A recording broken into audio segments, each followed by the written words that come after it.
It started with a text from my mom that should have felt warm, inviting, and familiar. But instead, it came with a subtle sting I couldn't quite place at first. Christmas Eve dinner starts at 5 sharp this year, Quinn. Bring the kids. Love, Mom. That was it. No emojis. No excitement. No follow-up message with those winking little notes she used to send. You better be bringing those chocolate truffles I love. Or don't forget to wear that awful sweater. It's tradition. Just sterile.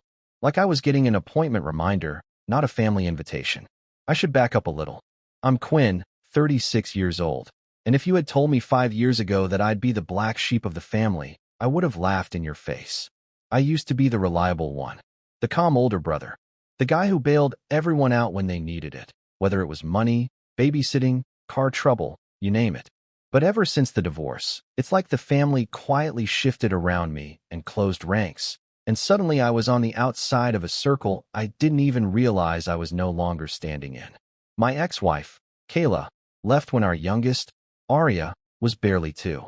I won't pretend I was perfect, but I never expected her to ghost the kids too. She moved across the country, got remarried, and all but disappeared. Since then, it's just been me, juggling full-time work and full-time parenting. My son, Caleb, is 9, smart, quiet, the kind of kid who notices things before anyone else does. Ari is now 5, a firecracker in sparkly leggings who thinks glitter is a primary food group. They're my whole world. Every scraped knee, every bedtime story, every parent-teacher conference. I've been there. Alone, but there. And yet, for some reason, my family treats us like we're temporary guests in a house we helped build. My younger brother, Mason, is the golden boy. He's 32, married to a woman named Kelsey who somehow always looks like she just walked off a Pinterest board. They've got twins, Lily and Logan, 4 years old, photogenic, dressed in matching outfits even when they're just going to the grocery store. And my mom, she's obsessed with them. Every group chat, every holiday card, every magnet on her fridge is Lily and Logan smiling at pumpkin patches or holding tiny American flags. You'd think they were royalty. Caleb and Aria? A footnote, if that. Still, I tried. I always try.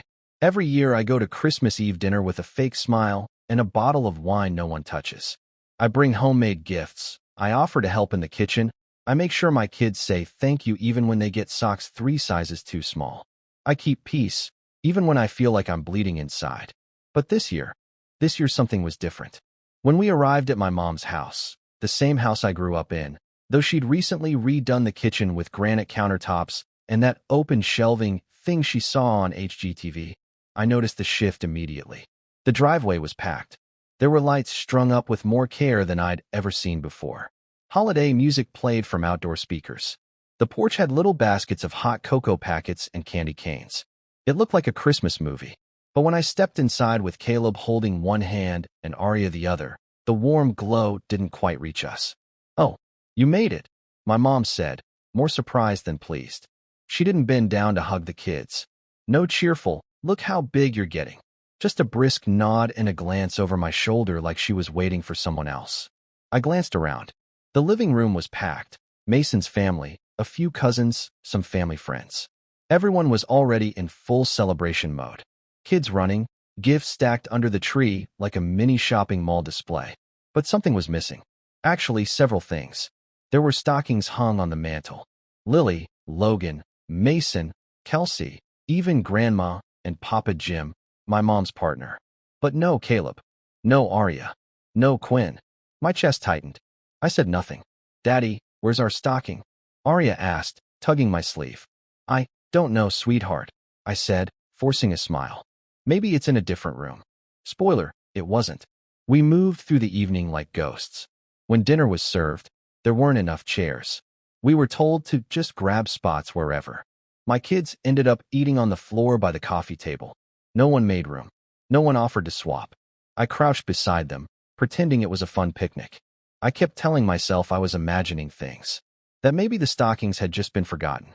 That maybe the dinner chaos was just poor planning, not personal. That maybe, just maybe, I was being too sensitive. But then came the gift exchange. It's always been a tradition in our family. After dinner, everyone gathers in the living room, and we do a kind of informal unwrapping. Kids go first, then adults. My mom is the ringleader, handing out gifts with exaggerated flair. This one's for Lily, ooh la la. Or, oh, Logan's gonna love this. I watched as the tree was slowly picked clean, gift by gift, my mom's voice ringing out each name like a bell. Mason, Kelsey, Lily, Logan, even Papa Jim got a new fishing vest. But not once did she say Caleb, or Arya, or Quinn. I waited, frozen, as the last gift was handed out. Wrapping paper littered the floor like confetti. Caleb had gone quiet beside me, staring down at his hands. Arya's lip trembled. I swallowed a rock in my throat. Finally, I stood and walked over to my mom, who was sipping her wine and chatting with Kelsey. Hey, I said softly, not wanting to make a scene. Just wondering, were Caleb and Arya's gifts maybe left somewhere else? Upstairs, maybe? I didn't see anything for them. My mom looked at me like I'd asked for her social security number. Oh, she said, we didn't really do gifts for your side this year. My brain stuttered. What do you mean? She gave a little smile, the kind that doesn't reach the eyes. Well, money's tight. And Mason's kids are still so young, you know? We figured they'd appreciate it more. I blinked. So you got gifts for everyone else, and just skipped my kids? They're used to not having as much, she said, like she was explaining the weather. And we didn't want to waste money on your side this year. I felt heat rising in my face. Mason, sitting nearby, chimed in without looking up from his phone. Be grateful we even invited you, man. That's when something inside me cracked. Not anger, not even sadness, just clarity. I scanned the room, my jaw clenched, and noticed something. A shiny red gift box near the back of the tree, still unopened. The tag had fallen off, but something about it caught my eye. The wrapping paper was familiar. I walked over, picked it up, turned it in my hands, and froze. There, stuck to the bottom with a bit of ripped tape, was a receipt. Folded, crumpled. I opened it, and there it was. My credit card number, my name, the date. The gift had been bought using my account. My money. I held it up and turned to the room, my voice calm but loud enough to cut through the holiday cheer. Interesting, I said. This one has my name on the receipt. The room went silent. For a moment, it was like the entire room had stopped breathing. The kind of silence that feels physical, heavy, stretching, and so absolute that even the sound of Arya's juice box crinkling cut through it. I stood there with the unopened gift box still in my hands, the receipt fluttering between my fingers like a flag planted on enemy soil. My name printed at the bottom of that receipt might as well have been a spotlight. Nobody moved. Nobody blinked. Finally, Mason broke the silence with a scoff, all smug detachment and condescension. You probably just forgot you bought that, he said, not even looking up from his phone. You're not exactly organized these days. I stared at him. It's dated last week. I haven't bought a single gift from this store in over a year. And this, I held it up higher, turning slowly so everyone could see, was wrapped in the exact same paper all your kids' gifts were in. Kelsey was suddenly very busy adjusting Logan's sweater. My mom sat there, still swirling her wine like she was watching a cooking show instead of the slow implosion of her living room. I looked over at Caleb and Arya. They were still sitting quietly on the floor by the coffee table, surrounded by torn wrapping paper that hadn't belonged to them. Caleb's eyes were narrowed. Arya was hugging her stuffed unicorn like a shield. Neither said a word, but their silence screamed in my ears. Did you use my card to buy Christmas gifts? I asked, not loud, not angry, just steady, measured. My mom's eyes finally met mine. Her smile dropped, but only for a second. Then it reappeared, tight and polite. We meant to tell you. It was just for a few things. We thought you wouldn't mind. I blinked slowly. You used my money to buy gifts for everyone but my kids. She shrugged. It's all family. What's the difference? The words landed like a slap. Not even a justification, not an apology, just that same dismissive tone she always used when she didn't want to admit she was wrong.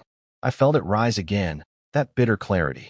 It stripped away years of denial, every excuse I'd made for her behavior, every time I told myself to suck it up, to be grateful, to not make waves. Did you ask me? I said, even once. My mom sighed like I was the one being unreasonable. Quinn, stop making a scene. It's Christmas. No one said anything. Not a single voice in that room stood up for me. Not one person looked surprised. And that told me everything I needed to know. The gift in my hand suddenly felt radioactive. I placed it gently on the floor and walked over to my kids. Caleb's eyes flicked up at me, searching my face. Arya leaned against my leg. We're leaving, I said quietly. That's when Mason stood up. Come on, man. Don't be dramatic, he said. The kids are having fun. Don't ruin it for everyone. I turned to him, and something in my expression must have made him pause. They're not having fun, Mason. They've been ignored all night. They didn't get a single gift. They ate dinner on the floor. And now I find out that the one gift that might have been for them was bought with my card, without my permission, and handed to one of your kids like it was nothing. He threw up his hands. Okay, so maybe Mom messed up. But she raised you, didn't she? You owe her a little grace. A sharp, humorless laugh escaped me. Grace, I echoed. Is that what this is? She's done so much for us, he insisted. For you, I corrected. He didn't argue. I knelt beside Arya, gently helping her back into her coat. Come on, honey. Caleb, you too. But as I zipped up Arya's jacket, I heard my mom's voice from behind me. Sharp, cold, cutting in a way that only she could be. You always were so sensitive, Quinn. Just like your father. I stood up slowly, turning to face her. Don't. She tilted her head. It's true. He couldn't handle criticism either. That's why he left. My vision tunneled for a second. The mention of my father, who walked out when I was 10 and left me to pick up the slack, was a line I hadn't expected her to cross. But she did, with that same smile on her face. The same one she used when I cried after school, and she told me boys don't get to fall apart. I took a breath, steadying myself. We're done here. No, she said suddenly, standing. We are not done. You don't get to throw a tantrum in my house and walk out like a martyr. I've supported you more than anyone, and this is the thanks I get. Supported me? I repeated, stunned. Who let you stay here after Kayla left? Who helped you get back on your feet? You gave me a guest room for 2 months, I said, voice calm but shaking. Then charged me rent higher than market rate. You told me not to get too comfortable. You refused to babysit unless I paid you. You made it clear you were doing me a favor, and you never let me forget it. She crossed her arms. I have a right to set boundaries. Then so do I said, my voice low. Mason stepped in again, clearly trying to reclaim the room. Seriously, Quinn, this is getting sad. Nobody's out to get you. You're acting like a victim because you didn't get your name on a few presents. Grow up. That was it. The moment. The breaking point. I looked at him, really looked at him. The smug tilt of his chin, the lazy arrogance of someone who'd always had things handed to him, who never had to pick up the pieces of anything, who didn't know what it meant to go without.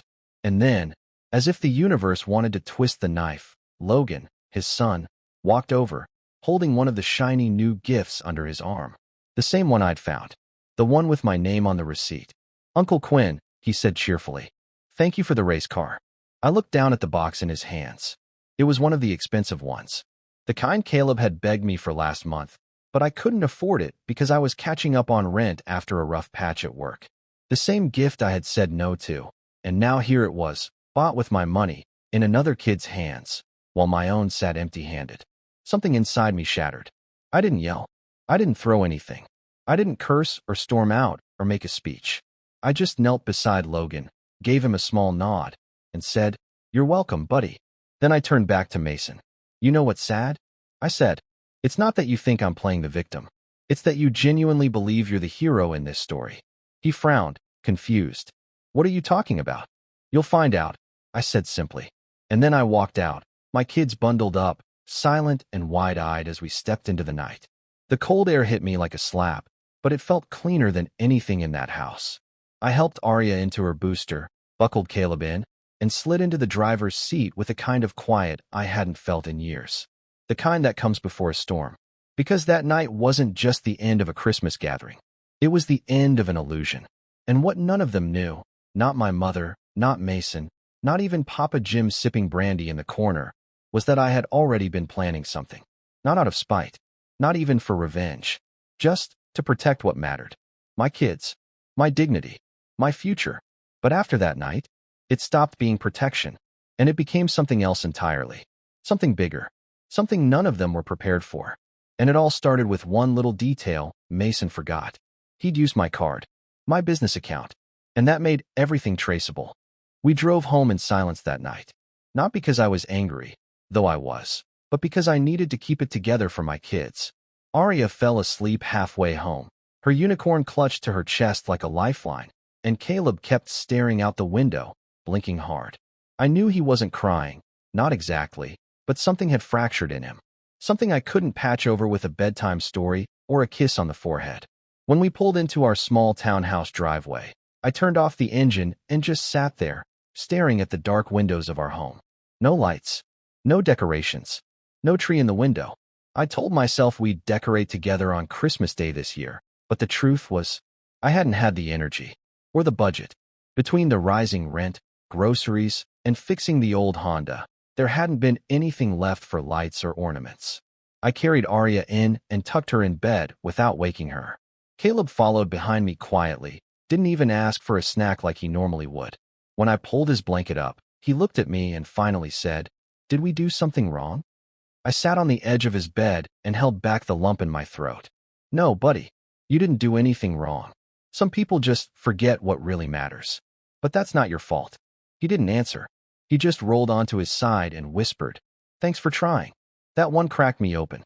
After they were asleep, I sat in the living room in the dark. I didn't cry. I didn't rage. I just felt empty, like the air had been sucked out of the room and I didn't have the strength to refill it. I looked around at the half-decorated house. A single red stocking I'd put up for show, a cheap plastic wreath from last year still hanging lopsided on the front door, and a $4 roll of wrapping paper I hadn't used. I felt like a failure. As a father, as a son, as a brother. Like every part of me was stretched too thin and worn out. And that's when the next blow landed. I checked my email, more out of habit than anything, and saw it. A flag message from my bank. Unusual account activity. At first, I thought it might have been a fraud alert. Maybe Mason had used my card again. But when I clicked it open, my heart sank. A business charge had triggered a freeze. The Christmas gifts. Multiple purchases, all logged under client entertainment and vendor gifting. Normally, this wouldn't be an issue. I ran a small freelance graphic design business. Nothing huge, but enough to pay the bills. And I had a separate business account for tax reasons. But the problem was this. Mason hadn't just used my card. He'd used my business credit card. And because I hadn't noticed it until now, those charges had automatically been flagged for audit by the bookkeeping service I subscribed to. This was bad. Really bad. I spent the next 2 hours combing through transactions, cross-referencing dates, calling the card company, trying to dispute the purchases. But since the gifts were delivered and the store had a signed receipt, I had no recourse. The charges would stay. Over $1,300. All of it tied to items I didn't authorize and couldn't return. Worse, the accounting service suspended my automatic tax prep. They marked my profile as pending review for fraudulent vendor activity. I couldn't invoice clients until it was resolved. That meant no cash flow. No money coming in. Not for Christmas. Not for January rent. Rock bottom. That week between Christmas and New Year's was the darkest I'd had in years. My fridge was nearly empty, and I was rationing cereal for the kids' breakfast. I had to text 3 clients and apologize for delays. I even pawned my old iPad just to make sure we had gas money. I didn't tell anyone, not friends, not colleagues, and definitely not my mom. I knew what she'd say. Something like, "You should have budgeted better," or worse, "Maybe if you didn't spend so much time feeling sorry for yourself, you'd be successful like your brother." So I kept quiet. I swallowed my pride, sat with the shame, and did what I'd always done, survived. But somewhere in that darkness, something shifted. It wasn't a sudden epiphany or a magical moment of clarity. It was slow, creeping, almost invisible at first. A whisper that grew louder each day. "No one is coming to save you, Quinn. So save yourself." On New Year's Eve, while most people were popping champagne or setting resolutions, I was sitting on the living room floor with a notebook and a dull pencil, writing down everything I had left. A list. What I have. Laptop, barely working. Wi-Fi for now. Adobe Creative Cloud, paid through February. 2 steady clients, small contracts, but loyal. LinkedIn connections, about 200. 1 good suit. My kids. I circled that last one. That was my reason. Not revenge. Not pride. Just Caleb and Arya. I got to work. Every night after they went to sleep, I stayed up researching how to scale freelance work. I watched YouTube videos about client outreach, wrote cold emails to small businesses, updated my website. I rebranded entirely. New logo, new pitch, new rate sheet. I even offered a few designs for free to local shops in exchange for referrals. Slowly, things picked up. A bakery downtown needed help with Instagram visuals. A startup in Chicago found my Behance page and asked for pitch deck designs. One project led to another. I didn't sleep much, and I definitely didn't have time to wallow. But for the first time in a long while, I felt like I was building something. By February, I had 4 regular clients and had landed a $5,000 rebranding contract with a mid-sized pet food company. It was the biggest deal I'd ever negotiated, and I closed it over a video call with Aria braiding my hair under the desk. We started eating better. I replaced the broken microwave. I bought a cheap used tree and promised the kids we'd decorate it next year, even if it was July. I enrolled Caleb in a weekend robotics program he'd been dreaming about. Aria got to pick out her own sparkly backpack for kindergarten. I still hadn't spoken to my mom or Mason. Not a word. They hadn't reached out, and I didn't expect them to. I figured they assumed I was licking my wounds somewhere, still bitter, still broke. And honestly, I was fine with that. Let them. What they didn't know was that I was laying bricks. Quietly, carefully, because while I rebuilt my business and my sense of self, I also started documenting everything. I downloaded every statement, every receipt, every timestamp from the card charges. I took screenshots of text threads. I requested security footage from the store that matched the date and time Mason made the purchases using my business card and confirmed it with the cashier's ID from the log. I compiled it all in a folder labeled for later. Because I didn't want an apology anymore. I wanted accountability. But not for me. For Caleb. For Aria. For every time they were made to feel small in a room full of people who should have lifted them up. One evening, Caleb asked if we could go visit Nana. I hesitated. Why do you want to go there? He shrugged. Just to show her the new robot I built. I want her to see I'm not nothing. That nearly broke me again. But instead, I smiled and said, we'll see. Because what I was planning next wasn't about proving worth to anyone. It was about reclaiming what was stolen and making sure it never happened again. What came next wasn't just a confrontation. It was a reckoning. And it started with a single email. To Mason. With the subject line, thought you might want to see this before I press send. The email sat in my drafts for 3 days before I finally hit send. I wanted every word to land like a scalpel, not with rage or theatrics, but with surgical precision. No accusations, no threats, just the facts. Cold, traceable, undeniable. I included 3 attachments.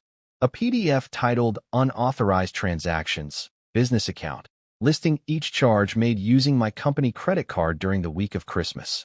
A screenshot from the store's security footage showing Mason at the register, holding the exact gift Logan thanked me for. The store receipt, with my business name and billing info at the bottom. At the end, I wrote only this. You have 48 hours to make this right. Quietly, professionally, and fully, or I escalate. And you know I will. Then I sent it. Not to stir panic. Not to bluff. But because I had reached a point where I wasn't afraid anymore. The next morning, I got a call from an unknown number. I let it go to voicemail. 2 minutes later, another one. Then a text. You're seriously doing this? Call me. Now. Mason. I didn't call. I waited. Let him sweat. That evening, another message came through, this time from Kelsey, the first contact I'd had from her since the Christmas debacle. Quinn, please. This is a misunderstanding. Mason didn't mean to use your business card. He thought it was the one you guys used to share for family stuff. That was a lie. There was no shared card. There never had been. But the message told me one very important thing. They were worried. And they should have been. Because while I had quietly rebuilt my life, they'd been coasting on assumptions. They assumed I'd always take the high road. That I'd always be too tired or too broke or too Quinn to push back. That the guilt they weaponized for years would keep me docile. But guilt is only powerful if you still want their approval. I was done wanting anything from them. So I sent one final message. There's nothing to discuss. All communications from here on will go through my lawyer. I didn't have a lawyer yet, but they didn't know that. I spent the next 2 days researching business law, misappropriation of funds, small claims court procedures, and, most importantly, how to file a formal complaint with the IRS if someone uses your business account for personal gain. Mason hadn't just stolen from me. He'd left a paper trail that could trigger a tax audit I'd be forced to endure. But if I timed this right, I could turn that into leverage. I started with a consultation, free, thankfully, with a solo practitioner named Alicia Grant. She was sharp, no nonsense, and listened without a hint of pity. When I finished explaining, she leaned back in her chair and said, "You have two options. 1. File charges. Small claims court, theft, potential civil penalties. That'll take time, money, and energy. You'll win, eventually, but it'll get messy." I nodded. "And the second?" She smiled. "Use the evidence to make him clean it up on your terms. Quietly. Make him sweat. Make him pay. You don't need the court. You need leverage. And you already have it." I liked Alicia, so we drafted a letter. Professional. Unambiguous. Not threatening. Just informative. It explained that unauthorized charges on a registered business account could result in a formal IRS audit. That I was prepared to file, but preferred a resolution that didn't involve the agency. That all I required was full reimbursement, a signed statement admitting fault, and a public apology to my children, preferably in the form of a gift of equivalent value, with no strings attached. I mailed a physical copy to Mason's house. Certified. He signed for it 2 days later. That same night, my phone rang. It was Mom. I stared at her name on the screen for a long time. Then I picked up. "Quinn." Her voice was clipped. Tense. "Mason showed me what you're doing." "Good," I said flatly. "I don't know what you're trying to prove with all this, but this family doesn't air dirty laundry in public." I blinked, stunned by the irony. "You made my kids sit through Christmas with nothing but cold pizza and pity, and that wasn't dirty laundry?" "I raised you better than this. You raised me to be quiet," I said. "To make excuses for everyone but myself. To shrink. To sacrifice. To keep the peace no matter how much it hurt. You didn't raise me. You groomed me to be convenient." Silence. Then, quietly, "You're twisting things." I leaned back, exhaling slowly. "Maybe. Or maybe you just don't like that I finally stopped twisting myself." She didn't hang up, but she didn't apologize either. Just sighed and said, "Do what you have to do." I hung up. 2 days later, a check arrived in the mail. Made out to my business name. $1,382. The exact amount of the charges Mason racked up. There was a sticky note attached, in Kelsey's handwriting. "Can we please put this behind us? The kids miss their uncle." The hypocrisy would have been laughable if it weren't so predictable. I deposited the check. But I didn't reply. That wasn't the end. Not yet. Because while the money covered the financial damage, it didn't address the emotional scar that night had left on my children. On me. And more importantly, I had another card to play. One I'd been waiting on for weeks. See, after Christmas, I'd reached out to a family friend, Mr. Sampson, who happened to be the principal at a private elementary school across town. It wasn't a flashy prep academy, just a modest but excellent K-8 school with smaller class sizes, supportive teachers, and a well-known STEM program. Caleb's dream school. Back in January, I couldn't afford it. But by March, with the pet food company contract extended and 2 new clients added to my roster, I had the deposit ready. Mr. Sampson remembered me. He remembered Dad, too, back when he used to volunteer at the school for events before he disappeared. He walked me through the financial aid process, helped expedite Caleb's application, and even got Aria a spot in the kindergarten class waitlist. And on the first Monday of April, Caleb walked into his new school with a backpack full of confidence and a heart that no longer questioned its worth. That night, he showed me his robotics workbook and said, "I'm going to build a claw that picks up soda cans. We can sell it and be rich." I laughed. "I like the way you think." Then he looked at me and added, "Nana didn't say anything to you, right? About that night? She didn't tell you sorry?" "No, buddy. She didn't." He nodded. "Okay. Then she doesn't get to meet my robot." I smiled. He was right. But I still wasn't finished. I wasn't interested in revenge for the sake of pride. I didn't want to ruin anyone. What I wanted was simple, to set the record straight, to cut off the pattern at its root. And I saw my opportunity in May, when I got an unexpected email from my cousin Rachel. "Hey Quinn, I know things have been weird, but I'm organizing Nana's 70th birthday. Big dinner. Surprise party. Everyone's coming. Even Kayla's parents. Can you bring Caleb and Aria?" It'd mean a lot. I stared at the message for a long time. Because of course now they wanted to see the kids. Of course now they wanted the whole family together, not out of love, but for image. For show. My mother's reputation mattered more to her than oxygen. So I said yes. But not for the reasons they thought. Because this wasn't going to be another night of silence and swallowed dignity. This was going to be the moment I took back the narrative. Piece by piece. And I had a plan.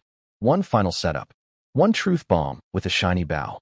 It started with a reservation at the restaurant Rachel had chosen, an upscale Italian place with a private room and a custom cake order.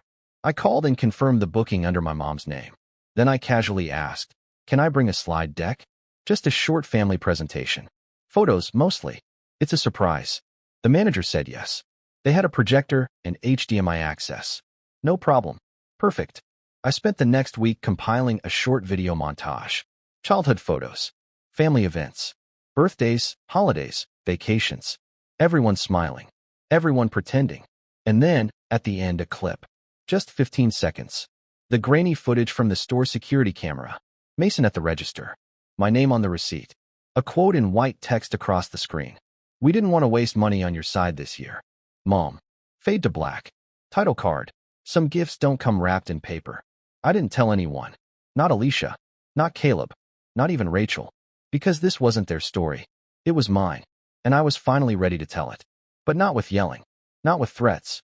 Just a quiet, undeniable truth. In a room full of people who couldn't look away. That was the setup.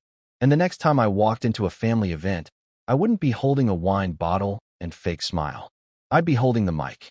The night of my mother's 70th birthday arrived with the same uneasy tension I remembered from every family gathering. That polished surface-level warmth that always cracked if you pressed too hard on it. The restaurant was beautiful, dimly lit with soft amber lights reflecting off wine glasses and silverware. A long table was set in the private room, decorated with gold napkins and white roses.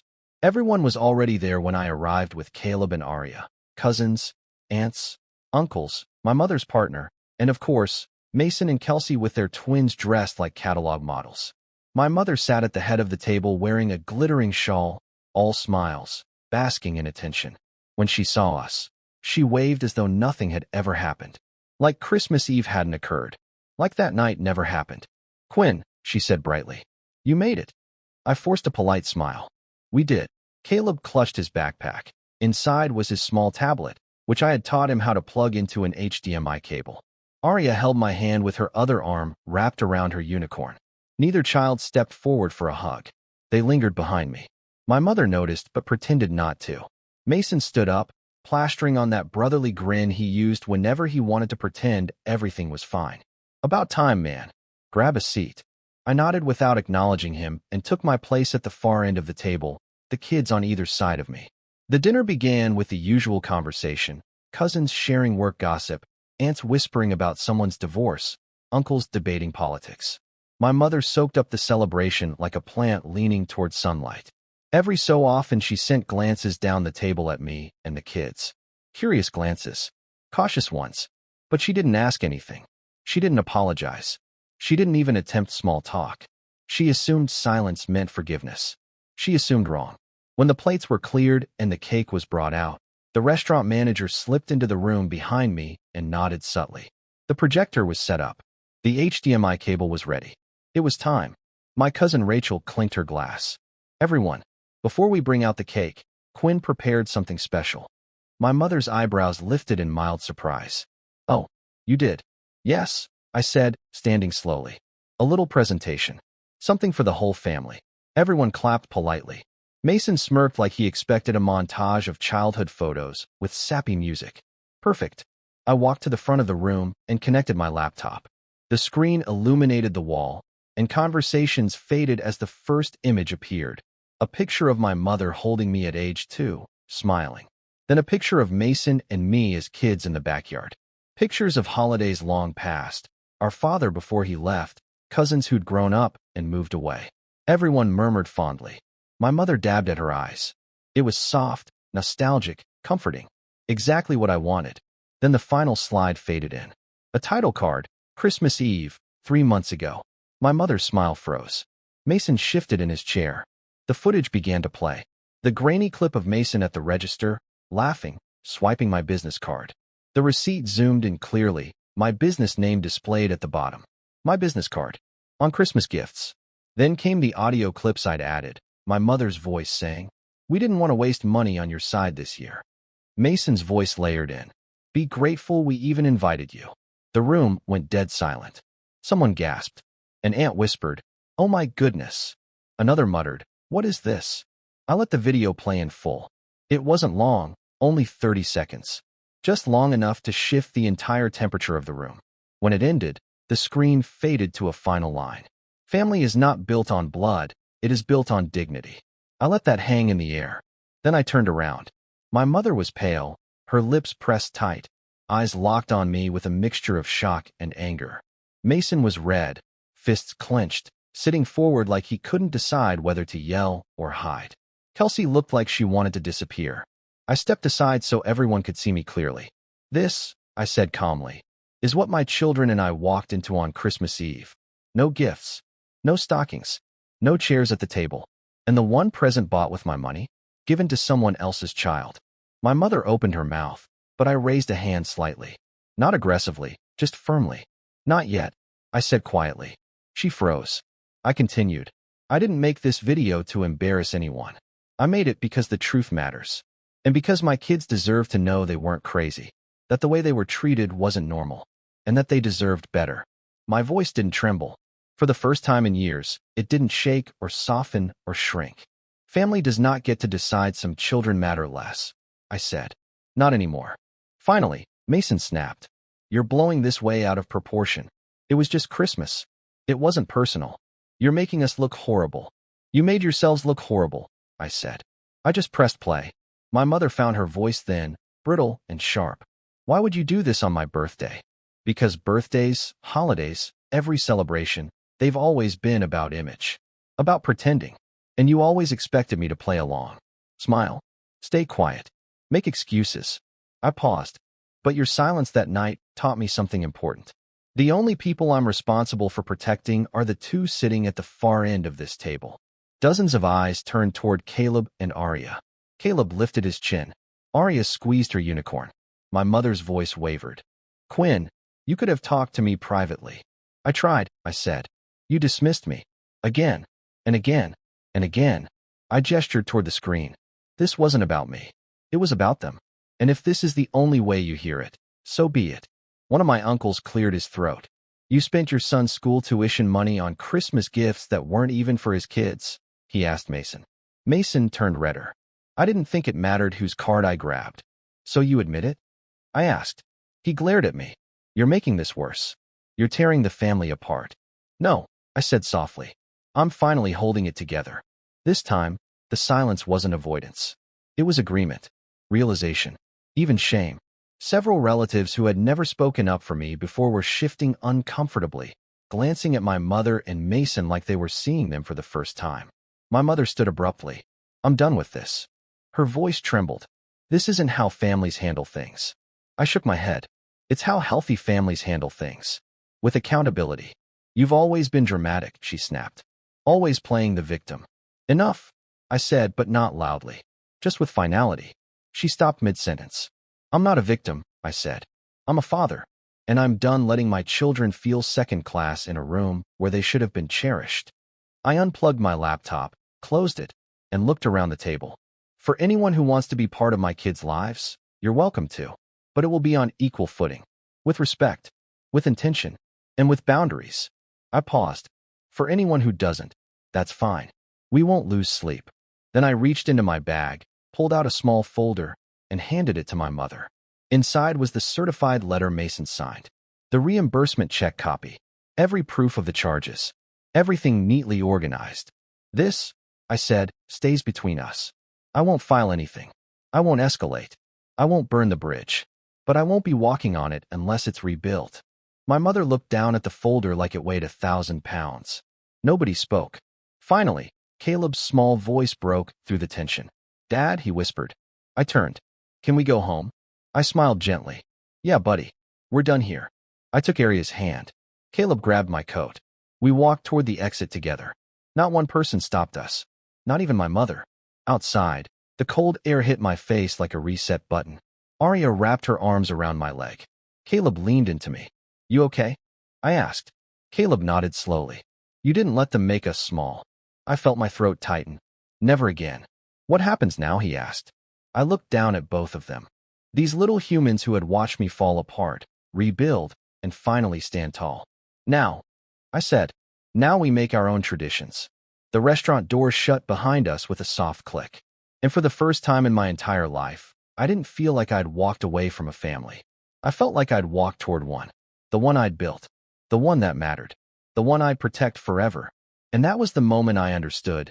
Sometimes the only way to save your family is to stop letting the wrong people define it.